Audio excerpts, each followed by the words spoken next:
帮我照看我兄弟。多了，需要稍等一会儿。也算是我们黄田铺雕像，直接供奉就可以了。是当官的，这当官的，员外孝敬的钱和珍宝，我儿身为零陵丞，是皇帝能管。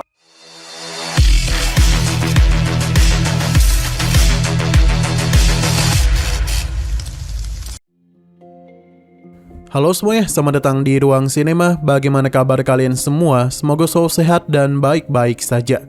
Pada hari ini kita akan kembali melanjutkan series Donghua A Good Day to Asken episode ke-7.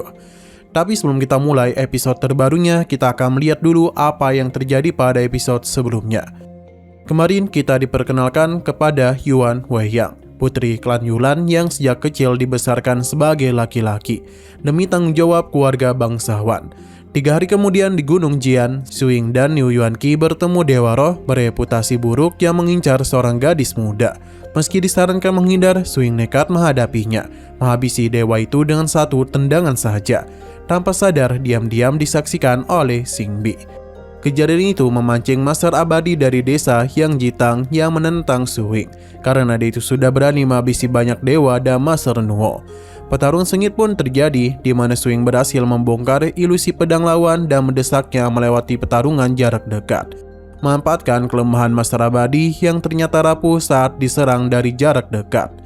Nah, sekarang kita akan melanjutkan episode terbarunya. Setelah bentrokan yang begitu dahsyat, Suing berhasil melukai Master Abadi sampai tangan kanannya hancur total. Tapi jangan lupa kalau lawannya itu berada di kelas dewa. Kemampuan regenerasinya luar biasa cepat. Master Abadi mengakui kehebatan Suing benar-benar di luar dugaan. Kalau saja dirinya bertubuh manusia biasa, sudah pasti sejak tadi dia ini meninggoy. Sayangnya statusnya sebagai Dewa Roh Agung membuatnya tetap bisa melancarkan beberapa serangan balik yang cukup melukai tubuh Suing, yang membuat sang dewa makin tidak percaya. Meski tubuh Suing sudah kena beberapa pukulan telak, dia tetap bisa melayangkan tinju dan melanjutkan pertarungan tanpa kesulitan. Setelah menerima rentangan pukulan dan tendangan bertubi-tubi, Master Abadi akhirnya kehabisan kesabaran. Dia pun mengambil jalan licik, menyandera seorang manusia biasa lalu bersiap menghabisinya tepat di depan mata Suing, yang jelas untuk mengalihkan perhatian. Alhasil trik itu berhasil, Suing sempat lengah dan kena serang balik. Niu Yuanqi langsung berteriak murka, menyebut sang dewa sebagai makhluk rendahan tak tahu malu, karena berani menjadikan nyawa manusia sebagai tameng. Suing juga memberitahu kalau sosok seperti itu sama sekali tidak pantas menyandang gelar dewa. Tapi Master Abadi tidak peduli. Yang penting baginya cuma satu, yaitu harus menang dalam pertarungan. Serangan berikutnya diarahkan langsung ke gadis kecil yang sudah kehilangan harapan hidup. Dan gerakan cepat Suing langsung melompat menjadi tameng, membuat tubuhnya tertembus pedang. Gadis yang tadinya begitu pasrah menerima nasib itu, melihat aksi nekat Suing jadi teringat betapa dinginnya pelakuan warga sekitar kepada dirinya. Dianggap sebagai anak pembawa sial, bahkan hendak dikorbankan begitu saja kepada para dewa. Master Abadi belumlah puas, dia terus melancarkan serangan bertubi-tubi hingga tubuh Suing tertusuk berulang kali, lalu dibanting keras hingga tak bisa bergerak sama sekali. Di dalam ruang kesadarannya, sang lonceng malah mengejeknya habis-habisan. Ya heran kenapa Suing bisa selemah itu sampai dihajar makhluk sejelek ini. Suing pun memohon kepada senior lonceng untuk membantunya. Sayangnya lonceng itu memberitahu bahwa dia tak bisa turun tangan langsung. Kalau Suing ingin menang, dia itu harus mampu memurnikan energi kotor menjadi energi murni. Dan begitu makhluk jelek di hadapannya akan tumbang hanya dengan satu serangan saja. Karena itulah lonceng ini pun mengajarkan teknik bernama tubuh energi kotor, sambil mengingatkan dengan tegas kalau tingkat kultivasi Suing yang masih terbatas, teknik ini tidak boleh dipakai berturut-turut dalam waktu singkat. Jika dia melanggar, tubuhnya itu bisa saja meledak. Di tengah situasi genting itu, gadis kecil yang baru diselamatkannya justru bergerak maju untuk melindungi Suing. Meski tidak memiliki kemampuan bertarung sama sekali, mentalnya patut diacungi jempol. Setelah itu, serangan berikutnya dari sang dewa berhasil ditahan oleh Suing. Tanda dia ini sudah berhasil menguasai teknik tubuh energi kotor. Niu Yuanqi yang menyaksikannya langsung terkejut. Pasalnya, kekuatan yang Suing miliki benar-benar setara dewa. Sudah jelas sekarang kalau Suing itu memang sosok setengah manusia dan setengah siluman. Serangan tebasan berikutnya bahkan berhasil ditahan hanya dengan satu jari saja. Kini giliran Suing melancarkan serangan balasan. Master Abadi langsung ketar-ketir. Satu tinju dilepaskan dan seketika itu juga riwayat Master Abadi pun berakhir. Ia hanya menyisakan sepasang kaki saja.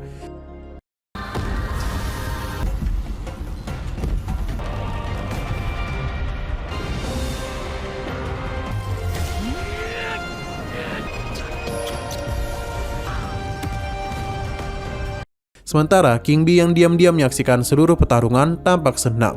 Ia pun berbicara pelan sambil mengatakan kalau sifat aslinya belum sepenuhnya menghilang. Setelah pertarungan usai, Suing memeriksa kondisi Niu Yuanqi dan menyimpulkan lukanya itu masih bisa diselamatkan. Kebetulan tidak jauh dari lokasi ada kota prefektur Huang Tianfu.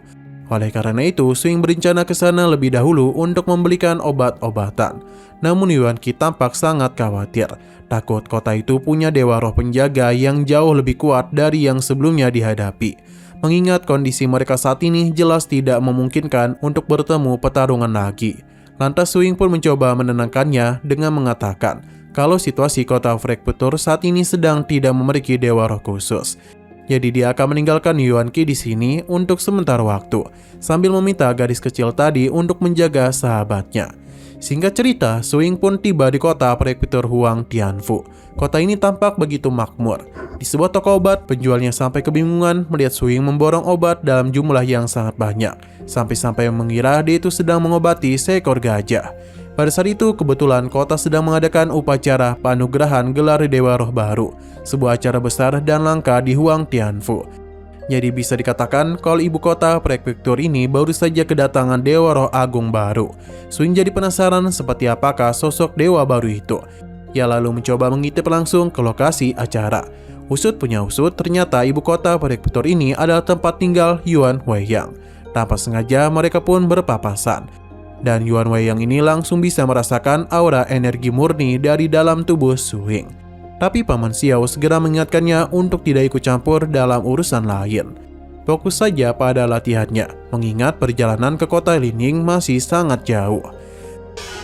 一切不要走动，帮我照看我兄弟。多了，需要稍等一会儿。也算是我们黄田铺雕像直接供奉就可以了。 Sesamanya di kuil Huang Tianfu, Suing menyaksikan langsung sosok Dewa Roh Agung baru tersebut, yaitu Huang Sanduo. Namun ada yang terasa janggal dalam ritual itu. Ternyata sang Dewa Roh Agung baru dulunya adalah manusia biasa yang dianggap memiliki banyak karma baik. Setelah meninggoy atas dasar amal perbuatannya semasa hidup, dia pun dianugerahi gelar Dewa Roh Agung beserta kekuatan roh dari para leluhur. Suing pun bertanya kepada salah satu warga di sampingnya. Ia penasaran soal sosok Tuan Tanah Huang ini. Menduga pasti semasa hidupnya dia banyak berbuat kebaikan. Ucapan itu terdengar oleh warga sekitar, dan salah satu dari mereka langsung meludah sinis mendengarnya. Seorang pria tua kemudian menjelaskan lebih rinci. Tuan Huang memang dikenal sebagai dermawan besar di Kabupaten Lingling. Tapi kenyataan di baliknya jauh berbeda. Sosoknya justru begitu kejam, pantas disebut sebagai bajingan sejati. Bukan kebaikan yang dia sebar, melainkan mendirikan rumah bordil dan memperkerjakan banyak perempuan sebagai pekerja esek-esek. Meski dengan dalih memberi mereka penghasilan untuk menghidupi keluarga. Entah ini pantas disebut kebaikan atau justru kejahatan terselubung. Bagi Suing sendiri, jelas itu bukan perbuatan baik. Ini murni kejahatan. Warga yang mendengar penjelasan itu langsung menunduk lesu. Jelas mereka sama sekali tidak menginginkan sosok seperti Tuan Huang jadi dewa pelindung mereka. Suing pun bertanya kenapa seseorang yang jelas-jelas berbuat jahat semasa hidup masih bisa mendapatkan gelar dewa. Jawabannya ternyata mendapatkan status dewa di dunia ini bisa dibilang sangat mudah, selama mereka itu memiliki banyak uang. Semasa hidupnya, Tuan Huang rutin menyumbang sejumlah besar uang setiap bulan dan setiap tahun ke kuil dewa pelindung kota. Dari situlah Su Lingfu, sang dewa pelindung kota, menggunakan sumbangan itu untuk membelikan jabatan dewa bagi Tuan Huang setelah kematiannya. Dan ternyata ada cara semacam itu juga. Jadi pepatah harta tak bisa dibawa mati di dunia ini justru terbantahkan. Harta ternyata bisa dibawa sampai ke alam baka. Pada saat itu, suasana makin menegang ketika Su Lingfu sendiri, sang dewa pelindung kota, tiba-tiba muncul di tengah percakapan. Dia belak-belakan mengungkapkan bahwa semasa hidupnya Tuan Huang juga rutin menyuap para pejabat pemerintah untuk membereskan berbagai masalahnya. Su Lingfu menegaskan bagi penjabat pemerintah maupun penjabat alam roh sama-sama menikmati aliran uang haramnya. Jadi jangan pernah beranggapan salah satu pihak lebih suci dari yang lain. Keduanya sama-sama busuk.